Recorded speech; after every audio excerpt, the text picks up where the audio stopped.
Halo semuanya, selamat datang di channel Belajar DevOps bareng Arya. Dengan Arya di sini. Jadi kali ini kita akan belajar salah satu topik yang sebenarnya cukup menarik kalau misalkan kita akan mendevelop atau mendeploy sebuah solusi yang diekspektasikan load-nya itu cukup tinggi. Jadi umumnya kalau misalkan kita hanya ingin melakukan development sederhana dari sebuah aplikasi gitu, kita kan hanya perlu setup satu instance dan kita deploy aplikasi di sana. Tapi kalau misalkan nanti kita punya ekspektasi bahwa jumlah user yang akan mengakses tuh katakanlah 1000 concurrent user dalam satu waktu atau 10.000 bahkan, maka problemnya bukan lagi tentang gimana sih bahasa apa sih yang akan dipakai, kemudian berapa sih spek servernya, nggak seperti itu juga. Jadi akan ada banyak hal yang lebih kompleks gitu. Nah, kalau misalkan untuk menghandle request seperti itu, biasanya akan ada istilah-istilah scaling, mau itu vertical scaling dengan menambah spek, walaupun pada akhirnya nanti akan sampai di limit tertentu. Oke, dan ada juga horizontal scaling. Nah, horizontal scaling itu bukan menambah spek si server, tapi menambah jumlah instance dari server.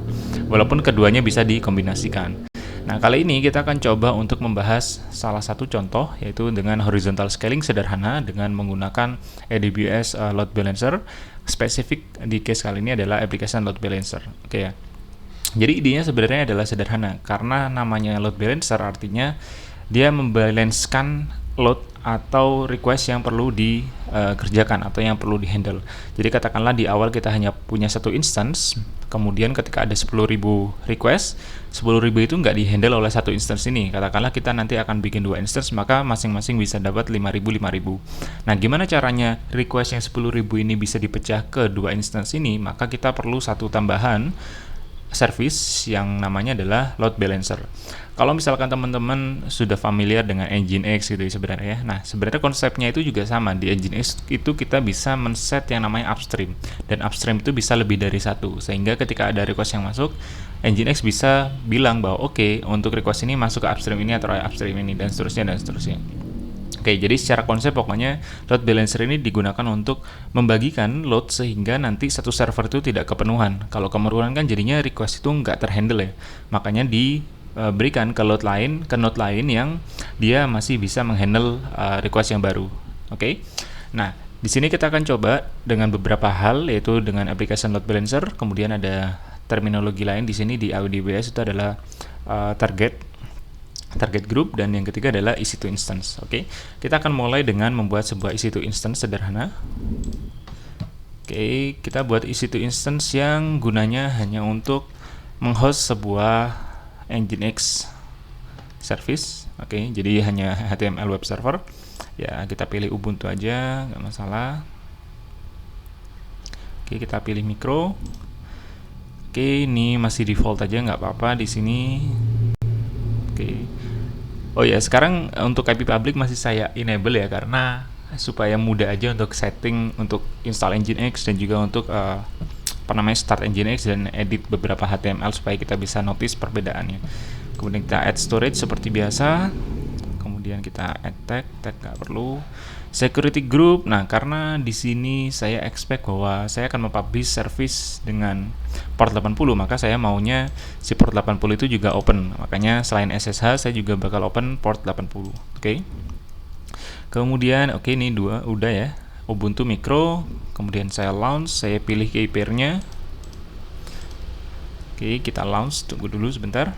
Dan kita coba masuk ke instance-nya. Oke, saya punya satu instance di sini masih pending. Nah, ini adalah modal awal gimana caranya kita membuat sebuah load balancing deployment gitu. Nah, setelah kita punya instance yang mana di sini itu adalah destinasi dari sebuah request yang masuk. Jadi katakanlah nanti ada request yang masuk dari user, dan pada akhirnya kan akan harus ada instance nih yang menghandle request tersebut. Nah, ini adalah si instance-nya. Nah, selanjutnya kita bisa melakukan sebuah logical wrapping gitu ya, atau mengelompokkan beberapa instance menjadi satu logical tag gitu, atau memberikan label, sehingga nanti ketika kita bilang ketika ada request ini masukkan dong deliver dong ke grup yang ini gitu. Nah, grup itu bisa terdiri dari satu atau lebih instance. Nah, kita akan coba untuk buat grupnya dengan masuk ke menu target groups. Oke. Jadi ada target groups. EC2 instance itu adalah salah satu target yang bisa kita set. Nah, kita create dulu si target groups di sini dan tipenya kita bisa pilih instance. Di sini juga kita bisa pilih lambda. Jadi kalau misalkan teman-teman punya lambda juga bisa ditaruh ke sini. Target groupnya di sini katakanlah apa? Internal web server.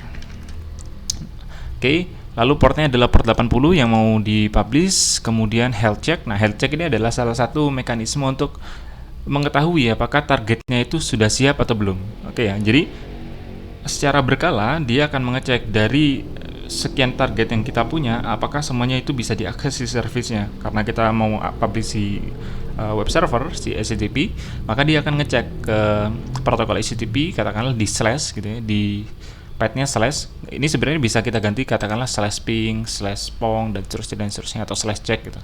Ini sesuai kebutuhan aja. Kemudian kita next dan akan muncul available instance yang bisa kita masukkan ke target group sini. Oke, karena tadi saya udah bikin satu instance, maka saya akan include as pending below dan kita create target group. Oke.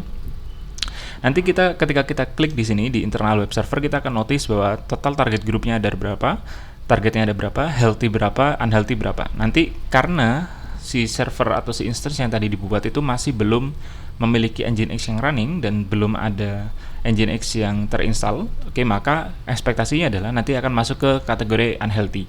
Ya karena memang ketika si target group ini melakukan health check ke slash ke ke path slash, maka dia akan time out karena memang portnya nggak kebuka. Oke.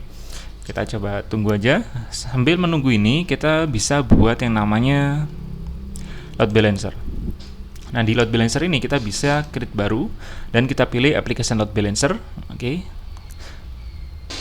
Lalu kita create dulu di sini dan kita beri nama web server.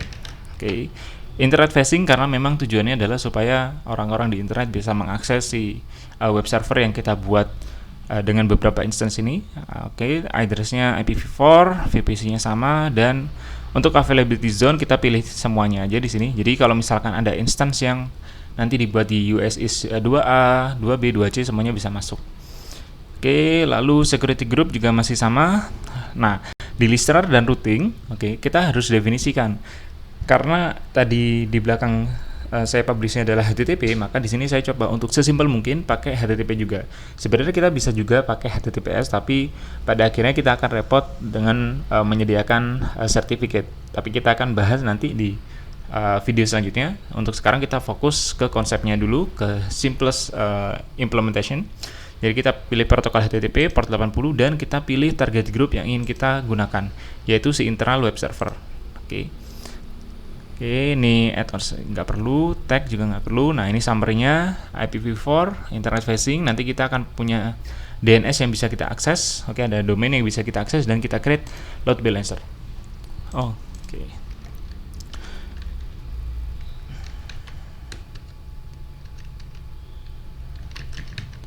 Web server ada.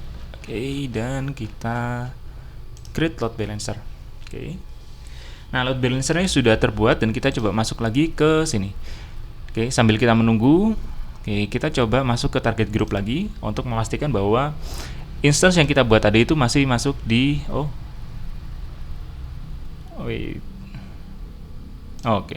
harusnya baru registrasi ya, karena baru dibuat si load balancer-nya. Kita tunggu aja. Setelah ini bakal dapat informasi bahwa dia unhealthy. Sambil saya coba akses ke server ini untuk mulai setting-setting Nginx-nya. Oke, kita tunggu aja.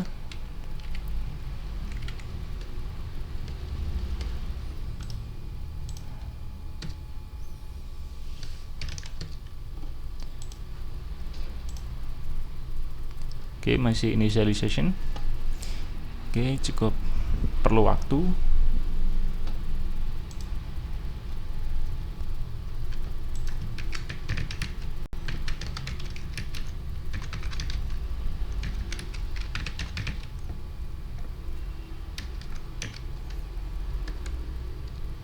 Kita cek lagi.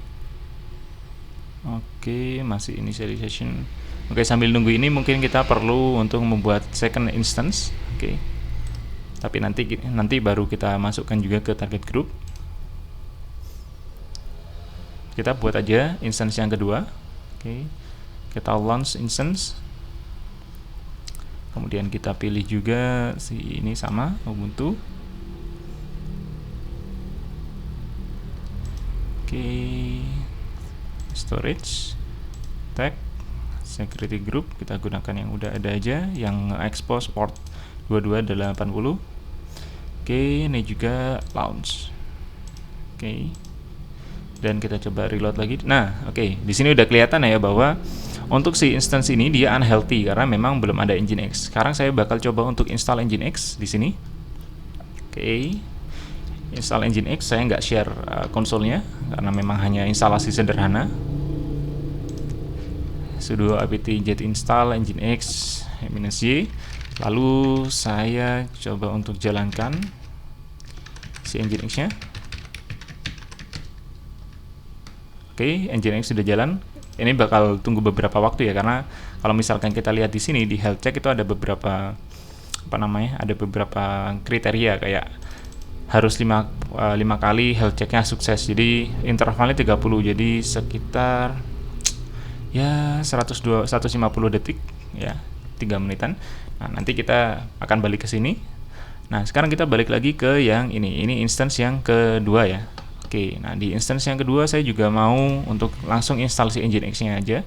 Jadi nanti kita bisa langsung tambahkan ke ke target group dan bisa langsung healthy.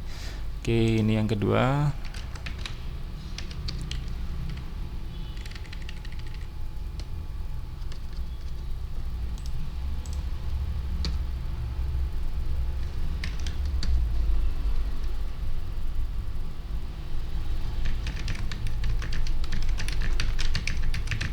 Oke, saya sedang install Nginx di yang kedua. Cukup simple sebenarnya. Dan oke. Service Nginx start.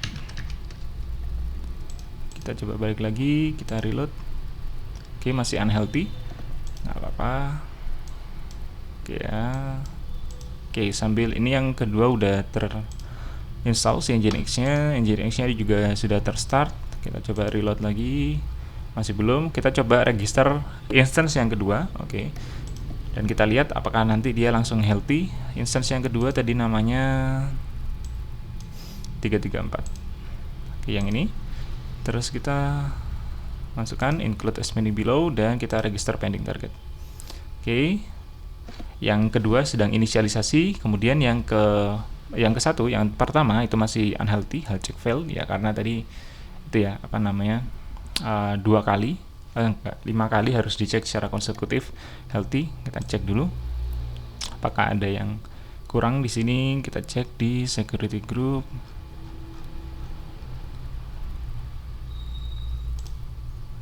Should be okay ya, port 80 nya harusnya oke di sini.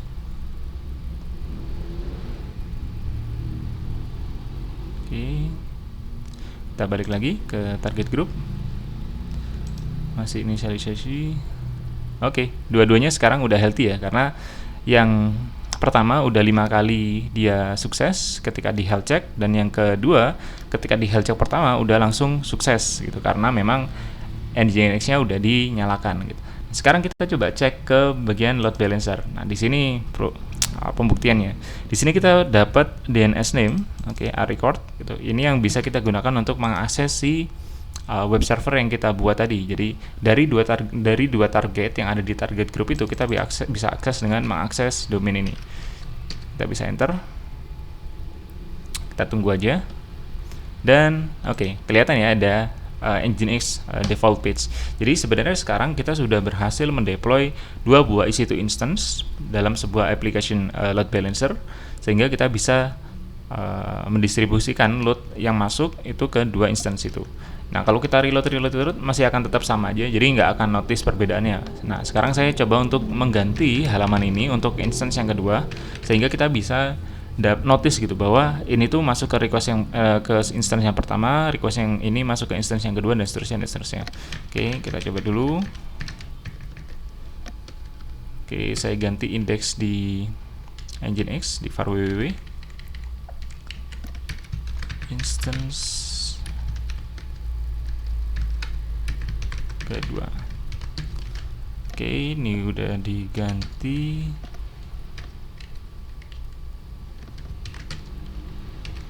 Oke, saya coba reload lagi. Nah, kelihatan ya bedanya ya. Ketika di reload sekarang ada tambahan instance kedua. Ketika di reload lagi hilang karena itu masuk ke instance yang pertama. Hilang, muncul, dan seterusnya. Jadi memang loadnya sudah terbagi ke dua instance. Nah, dengan demikian kita sudah bisa bilang bahwa kita sudah membuktikan bahwa kita sudah berhasil membuat sebuah load balancing deployment ke EC2 sebagai targetnya. Nah, pertanyaan nanti adalah kalau misalkan kita punya real application, katakanlah kita punya Laravel, kita punya Lumens, atau kita punya Django dan seterusnya, gimana sih model deployment-nya? Sebenarnya sama. Jadi dari tutorial ini yang perlu nanti ditambahkan adalah untuk database itu kita harus externalize di database itu. Nggak bisa kita install database-nya di satu instance karena nanti akan merepotkan. Jadi lebih baik akan ada satu instance sendiri untuk install database, atau bisa juga menggunakan RDS sebagai database-nya, sehingga nanti di EC2 instance itu hanya semata-mata untuk host si aplikasinya. Jadi ada request masuk ke aplikasi akan mengquery ke database di RDS atau di another EC2 instance. Oke, jadi aplikasi nggak akan menghost data lagi. Oke, jadi dengan begitu kita bisa menambahkan jumlah EC2 instance sebanyak yang kita inginkan. Nanti ketika memang diperlukan lagi ya database-nya kita bisa scale juga. Nah, tapi itu bahasan yang lain. Oke, untuk tutorial kali ini kita cukupkan dulu sampai di sini. Nanti kita akan coba bahas untuk topik-topik yang tadi untuk advance-nya. Nah, kalau misalkan teman-teman punya pertanyaan silahkan tuliskan di komentar. Ketika punya feedback juga bisa tuliskan. Dan ketika teman-teman merasa video ini bermanfaat, jangan lupa untuk like, share, dan subscribe ke channel Belajar DevOps dan Cloud bareng Arya. Sampai ketemu di video selanjutnya.